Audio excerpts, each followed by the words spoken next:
Hello बच्चों, good evening, welcome to my channel. हम लोग क्या पढ़ रहे हैं? मेंसुरेशन पढ़ रहे हैं। किन के लिए पढ़ रहे हैं? जो बच्चे क्लास 10th में हैं, आईसीएसई बोर्ड में पढ़ रहे हैं या सीबीएसई बोर्ड में पढ़ रहे हैं, ये दोनों बच्चे ये इस वीडियो को देख सकते हैं, कोई भी दिक्कत नहीं होगा। या कोई अदर स्टेट बोर्ड में बच्चे हैं, क्लास 10th में पढ़ रहे हैं, तो उन सभी के लिए ये वीडियो बहुत ही काम का है। ऐसे मैं जो बुक यूज कर रहा हूँ बना क्वेश्चन बनाने के लिए, वो क्लास 10th का आईसीएसई बोर्ड का बुक है, सेलिना पब्लिकेशन का, उसको यूज कर रहा है।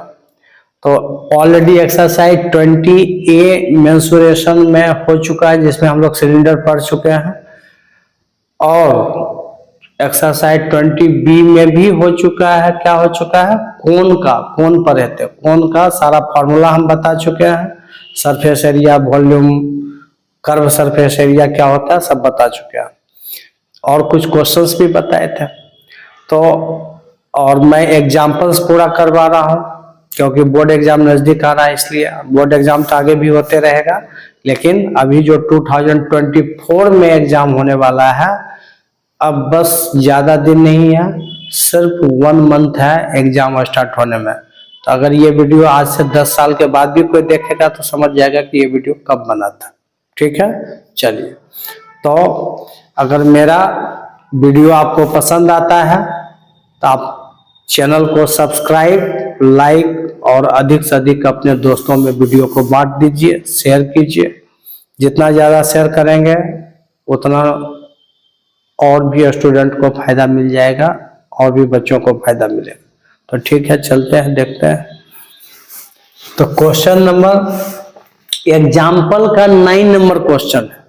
होता क्या है कि जब आपके पास सारा थ्योरेटिकल आइडिया है और सारे एग्जाम्पल्स आप कर चुके हो, और एक एक एग्जाम्पल से ना काम करवा रहे हैं अभी, और उतना ज़्यादा टाइम नहीं है कि हम एक्सरसाइज करवाएं, लेकिन जो बच्चे 2025 में 10 अपियर करेंगे तो तब तक में हम एक्सरसाइज का भी सारा क्वेश्चन हम करवा देंगे।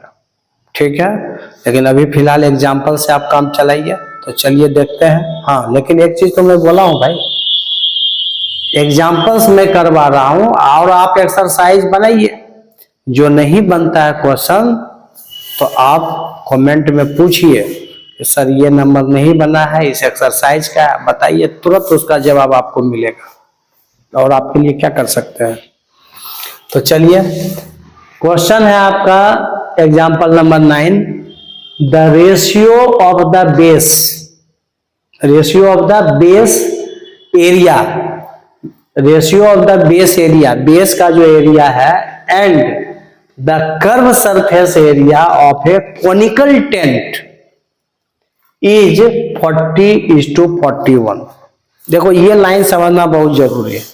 कहता है कि एक कोनिकल टेंट है, जैसे ये मान लो कोन है, ऐसे देखते हो रोड पर सब बनाए हुए रहता है, जिसको हिंदी में यायाबर बोलते हैं। चलते फिरते कहीं भी घर बना लिया, ऐसे तंबू टान दिया है, तानता ना ऐसे कपड़ा से, ऐसे ऐसे, तो वही चीज है, ऐसे ऐसे ताना, तो कितना जगह नीचे में छेकअप है, तो सर्कुलर जैसा अगर बनेगा ये आपका बेस, इसका कोन का जानते हो कि सर्कुलर होता है। ये हाइट ऑफ द कोन है, ये कर्व सरफेस एरिया ये हो गया, जिसको सेलेंट हाइट एल बोलते हैं, ये रेडियस हो गया, ये हाइट ऑफ कोन हो गया, है ना। तो आपके पास जो गिवन डेटा दिया हुआ है, बेस एरिया कोनिकल कोन का बेस एरिया है, बेस एरिया बाय है base area and curve surface area, curved surface, ये हम नहीं लिख रहे हैं, ये दिया हुआ है। ये दोनों का रेशियो आपके पास है 40:41, मतलब 40/41 दिया हुआ है। अब बताओ कोन का बेस एरिया का फॉर्मूला कितना होता है, तुम लोग बता दो। कोन का बेस एरिया का जो फॉर्मूला होता है, क्या होता है? कोन का जो बेस एरिया का फॉर्मूला होता है वो होता है पाई r²। क्योंकि कोन का जो बेस एरिया होता है ये सर्कुलर होता है, सर्किल होता है, और सर्कल का एरिया का फॉर्मूला पाई आर स्क्वायर होता है, तो ऊपर में पाई आर स्क्वायर हो गया। कर्व सरफेस एरिया का फॉर्मूला क्या होता है भाई कोन का? कर्व सरफेस एरिया कोन पाई आर एल होता है। एल हो गया सेलेंट हाइट, आर रेडियस हो गया, इक्वल टू 40/41। एकदम आराम से बनाएंगे भाई। तो इससे देखो पाई से पाई कैंसिल कर दो, और एक आर से एक आर भी कट गया, तो हमारे पास जो बचा R/L इक्वल टू 40/41। यहां से अलग अलग कर देंगे। जब भी कोई रेशियो को अलग करते हैं तो उसमें एक स्केलर मल्टीप्लाई होता है, के मल्टीप्लाई कर सकते हो, एक्स मल्टीप्लाई कर सकते हो, जो यहाँ पर नहीं यूज है उसको आप कर सकते हो। तो रेशियो 40 के लिख सकते हैं, L इक्वल टू 41 के लिख सकते हैं। अरे बाद में ये कट जाएगा, लेकिन रेशियो को जब भी अलग अलग लिखते हैं तो एक स्केलर मल्टीप्लाई करना, एक कांस्टेंट को मल्टीप्लाई करना जरूरी होता है। चलिए आर और एल आपका निकल गया। अच्छा, क्वेश्चन में पूछ रहा है if its height is 18 metre, इसका हाइट एक तरफ आपको 18 मीटर दिया हुआ है, h इक्वल टू 18 मीटर दे दिया, तो पूछ रहा है find the air capacity of the tent in terms of pi. मतलब पाई के ही टर्म में एयर कैपेसिटी टेंट का पूछ रहा है, मतलब टेंट में कितना एयर रख सकते हैं, फिल हो सकता है, ये आपसे पूछ रहा है। इसका मतलब कैपेसिटी पूछने का मतलब बाबू है वॉल्यूम निकालने बोल रहा है। क्या निकालने बोल रहा है? Volume of cone. ठीक है, तो चलिए देखते हैं। यहाँ पर आर और एल हमको के टर्म में है, तो यहाँ से आप लोग एक फॉर्मूला पढ़े थे, बताइए सेलेंट हाइट का फॉर्मूला क्या पढ़े थे? देखो तो ये 90 है, तो ये हो गया एक राइट एंगल ट्रायंगल, तो ये 90 के सामने वाला हाइपोटेनस क्या पढ़े थे? L square equal to H square plus R square. Pythagoras theorem लगा के हम यहाँ पर निकाल सकते हैं, तो ऐसे ही लगा दो यहाँ पर formula L square equal to H square plus R square. L हमारे पास है 41 के का स्क्वायर, 41 के का square equal to H square, और आर यहाँ 40 के है का स्क्वायर कर देते हैं। यहां से निकाल लीजिए वैल्यू, कितना हो गया भाई? ये इधर जाएगा तो एच स्क्वायर इक्वल टू, ये देखो 41 का स्क्वायर होता है 1681 के स्क्वायर, और ये हो जाएगा 1600 के स्क्वायर होगा ना। 40 का स्क्वायर 1600, अब 41 का इसको इधर भेज दिए तो H square equal to, sign change होगा तो कितना हो गया? यहां लिखते हैं, चलो तो h इक्वल टू आपका हो गया, h इक्वल टू, घटाइए इसको, h स्क्वायर इक्वल टू कितना हो गया? 81 के स्क्वायर, तो h इक्वल टू हो जाएगा स्क्वायर रूट ऑफ इतना, है ना बाबू, समझ रहे हो ना, इतना इक्वल टू 9k हो गया। h का वैल्यू 9k मिल गया, और जब h 9k मिल गया तो h का वैल्यू एक तरफ 18 मीटर दिया हुआ है, तो यहाँ पर k का वैल्यू, h को h के साथ कंपेयर कर दो, तो ये हो गया 9k equal to 18, k equal to आपका 2 आ गया। और जब k मिल गया तो हमको r का जरूरत है कि नहीं बोलो? जब हम वॉल्यूम निकालेंगे कोन का तो क्या फॉर्मूला होता है? 1/3 पाई आर स्क्वायर एच, तो r का जरूरत होगा ना जी, है? तो r इक्वल टू कितना था आपके पास? 40k। r equal to 40k है, तो 40 इंटू 2 कर दो, 80 हो गया। और ये सब ये मीटर में है, तो इसका मतलब ये भी रेडियस भी आपका मीटर में निकल गया। अब देखो हाइट ऑलरेडी 18 मीटर हमको पता है, और वहां से भी निकालोगे h इक्वल टू 9k है, k का वैल्यू 2 निकालो तो 9 इंटू 2 18 ही आएगा। समझ रहे हो नहीं? 18 मतलब 18, बहुत लोग नहीं समझता हिंदी में। तो ये क्या हो गया, लगा दीजिए। एयर कैपेसिटी पूछा आपको, क्या पूछा भाई? Find the air capacity of the tent. Air capacity in the tent का मतलब हुआ वॉल्यूम ऑफ कोन। ठीक है, वॉल्यूम ऑफ कोन बोलो या एयर कैपेसिटी ऑफ टेंट बोलो, एक क्या चीज है। क्या फॉर्मूला होगा? 1/3 पाई आर स्क्वायर एच। तो ये हो गया 1/3। पाई के टर्म में लिखना है तो पाई को पाई ही रहने दो। आर स्क्वायर, आर का वैल्यू 80 है, 80 का स्क्वायर इंटू एच, हाइट कितना है जी, इंटू 18 मीटर। सब मिलके ये क्या बना देगा, वॉल्यूम निकालना है तो मीटर क्यूब बना दे। और 3 से ये 18 जो है 6 बार में कट भी गया, तो ये क्या हो गया 80 गुना 80, 80 इंटू 80, 80 का स्क्वायर इंटू 6 बार में कटा 3 से, तो इंटू 6 इंटू पाई तो हम लोग लिखेंगे ही, इतना मीटर क्यूब। मीटर में था ना जी, देखो मीटर में लिखेंगे तो मीटर में ही आंसर होगा भाई। तो कितना मल्टीप्लाई करके आ जाएगा? अब आता है मल्टीप्लाई करना, बोलो। 8 इंटू 8 64, और 64 इंटू 6 करो, 64 इंटू 6 कितना होगा? जीरो का टेंशन नहीं लेना है। तो 6 4 जा 24 बाकी 2, अच्छे 36 और 2 38, 384 पर ये 2 0 2 और ये पाई लगा दो। ठीक है, इतना मीटर क्यूब आपका एयर कैपेसिटी हो गया। 38,400 पाई मीटर क्यूब, 38,400 पाई क्यूबिक मीटर बोलो या मीटर क्यूब बोलो, इसको एकदम नोट कर लो। एकदम आसान क्वेश्चन था भाई, भारी नहीं था। मन भारी है बस, क्वेश्चन भारी नहीं है। चलिए, आपको दिख नहीं रहा था, अब दिख रहा है। चलो नोट कर लो, ठीक है, हो जाएगा अब। चलो चलिए, हम लोग अब आते हैं एग्जाम्पल नंबर 10 के ऊपर। क्या क्वेश्चन है, पढ़ो तुम लोग। क्वेश्चन है find what length of canvas, find what length of canvas 2 meter in width. तुमको निकालना है कैनवास का लेंथ। मतलब अगर हम कोई कॉनिकल टेंट बना रहे हैं तो भैया उसमें कपड़ा का जरूरत होगा कि नहीं होगा, बोलो। टेंट जब बनाते हैं तो उसमें कपड़ा का ही जरूरत पड़ता है, चाहे जिस ढंग का भी कपड़ा हो।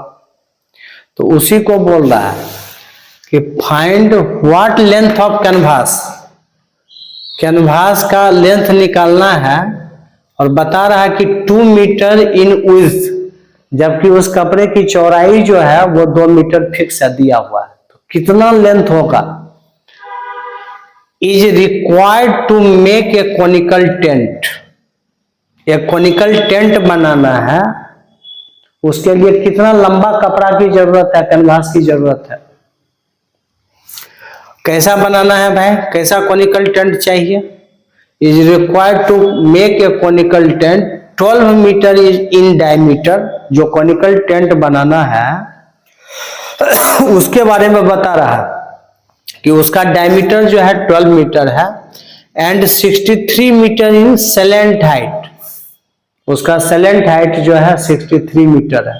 मतलब ये डायमेंशन तुमको जो कॉनिकल टेंट बनाना है उसका डायमेंशन तुमको दे दिया कि देखो ऐसा होना चाहिए। जाओ रे कपड़ा लेके आओ मार्केट से, अब गए मार्केट में कपड़ा खरीदने तो चौड़ाई कपड़ा का 2 मीटर फिक्स है, तो कितना लंबा चाहिए कपड़ा। तो जिसको कैलकुलेशन आता है, जैसा बनाना है उसके अकॉर्डिंग कपड़ा खरीद के ला सकता है। तो अब बताते हैं तुमको कितना कपड़ा खरीदना चाहिए, कितना लंबा लाना पड़ेगा कपड़ा। 2 मीटर चौड़ाई ऑलरेडी फिक्स है, तो कितना लेंथ लगेगा, उसी को कैनवास बोलते हैं, कपड़ा को। Is required to make a conical tent 12 meter in diameter. देखो एक कॉनिकल टेंट है, मान लो ये है, देखो ऐसा मान लो मुझे बनाना है। और ये जो कॉनिकल टेंट है जिसका डायमीटर आपको दे दिया है कितना, make a conical tent 12 meter in diameter. तो डायमीटर 12 मीटर दिया हुआ है तो रेडियस कितना हो जाएगा, R इक्वल टू D/2। तो 12/2 करेंगे तो 6 मीटर डायमीटर आ गया, सॉरी रेडियस आ गया। रेडियस इक्वल टू डायमीटर/2 की रेडियस निकाल ली, ठीक। And 63 meter in slant height, इसका L का वैल्यू दिया हुआ है। सेलेंट हाइट L जो है वो 63 मीटर दिया हुआ, और L का यहाँ जरूरत है। जो ऐसे करके तुम ये देख रहे हो, ऐसे करके ऐसे कपड़ा तो इसी में बाबू यूज होगा, क्लोथ जो यूज होगा जिस ढंग का भी कपड़ा हो इसी में यूज होगा। तो इसमें ऐसे नजर आ रहा है। आइसक्रीम वाला कोन देखे हो कैसा होता है, जिसमें भर के देता है, तो उसमें चारों तरफ रहता है ना। तो इसमें 2D है, इसमें 3D बना रहे हो, तो मतलब कॉनिकल टेंट बनेगा तो खाली ऐसे नहीं कर रहा है, चारों तरफ होना चाहिए इस। गोल का मच्छरदानी देखते हो कि नहीं, आजकल मिलता है मार्केट में। तो मतलब जो कर्व सरफेस एरिया होगा ना, जो कर्व सरफेस एरिया इसका होगा, उतना ही एरिया का तुमको क्या लगेगा, जरूरत पड़ेगा। ये जो तुमको बोल रहा है ना, कि find what length is required to make a conical tent. तो कॉनिकल टेंट बनाने के लिए हमको कपड़े की जरूरत है, तो कितना एरिया का जरूरत है। तो हमारे पास L और R दे दिया है, तो हम लोग निकाल सकते हैं curve surface area. Curve surface area, ठीक है। कर्व सरफेस एरिया का फॉर्मूला जल्दी बताओ क्या होता है, हैं? कर्व सरफेस एरिया इसी को लिखेंगे, और नहीं तो इसी को लिख सकते हैं area of canvas, canvas required, समझे। कर्व सरफेस एरिया जो इसका है, तो कितना एरिया चाहिए कपड़ा का, उसी को एरिया ऑफ कैनवास रिक्वायर्ड भी लिख सकते हैं, या curve surface area of cone लिख सकते हैं। फॉर्मूला होता है πRL, होता है ना, इतना स्क्वायर यूनिट हो गया। अब पाई का वैल्यू कितना है, 22/7 है। रेडियस कितना है, 6 मीटर है। और L कितना है, 63 मीटर ऑलरेडी तुमको दिया हुआ है, 63 मीटर। खाली मीटर से नहीं होगा, इसका भी मीटर, मीटर स्क्वायर बन जाएगा। 7 से ही कटा 63, 7 9 जा, ठीक है। सबको मल्टीप्लाई कर दो, कितना होगा,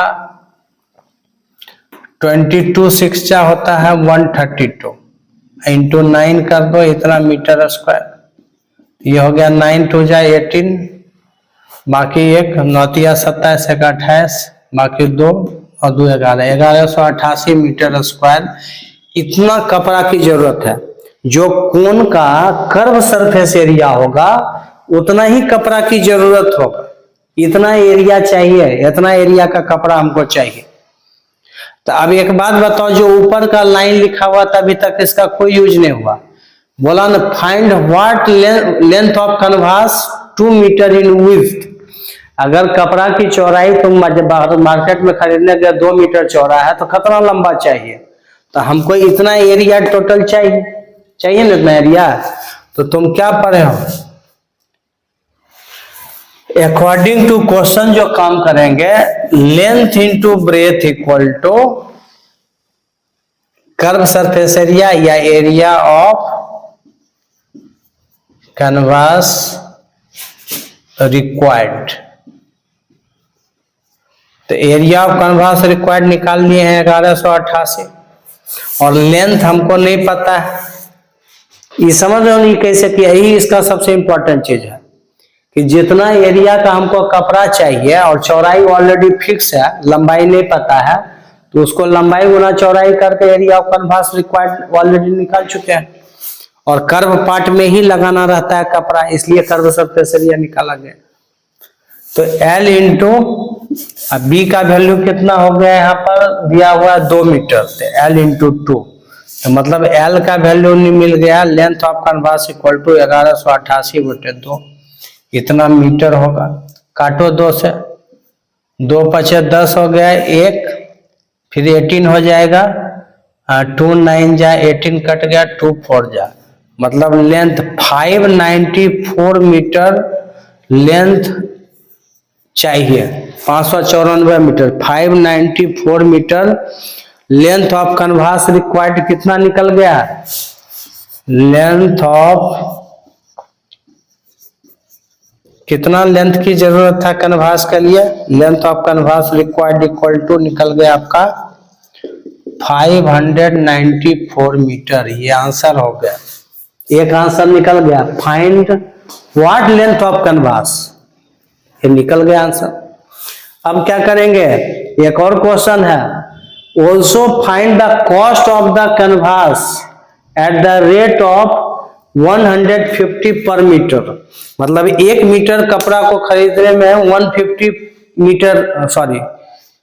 मीटर का कॉस्ट है 150 रुपीज, ठीक है। तो कितना मीटर खरीद के लाए हो, 594 मीटर। अरे कपड़ा खरीदने जाते हो देखते हो ऑलरेडी कहता है कि चौड़ाई फिक्स है, कितना लंबा लेना है। कपड़ा खरीदने जाते हो तो कभी बोलते हो कि इतना चौड़ा दीजिए, नहीं, बोलते हो कि 2 मीटर चाहिए, 3 मीटर चाहिए, 5 मीटर चाहिए। कपड़े की चौड़ाई ऑलरेडी फिक्स्ड होता है, तो यहाँ फिक्स था 2 मीटर, तो कितना लेंथ पर मीटर बोल रहा है, 1 मीटर का 150, तो लंबाई के बारे में बात कर रहा है।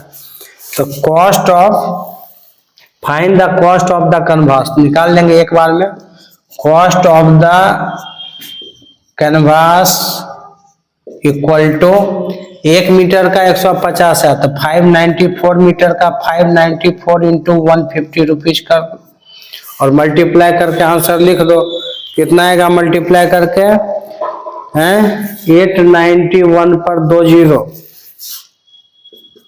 891 पर 2 जीरो, इतना रुपया, मतलब 89,100 रुपीज आएगा। ये 89,100 रुपीज आ जाएगा, करके देखो जी। 15 4 जा 60, बाकी 6, अब 15 9 जा 135, 135 में 6 जोड़ो तो कितना होगा 141, 141 का 1 है, अब बाकी कितना बच गया 14, अब 15 15 5 जा 75, 75 में 14 जोड़ दो तो 89 हो गया, और 1 जीरो ये डाल दिए, इतना रुपीज हो गया, बन गया ये क्वेश्चन, ठीक है।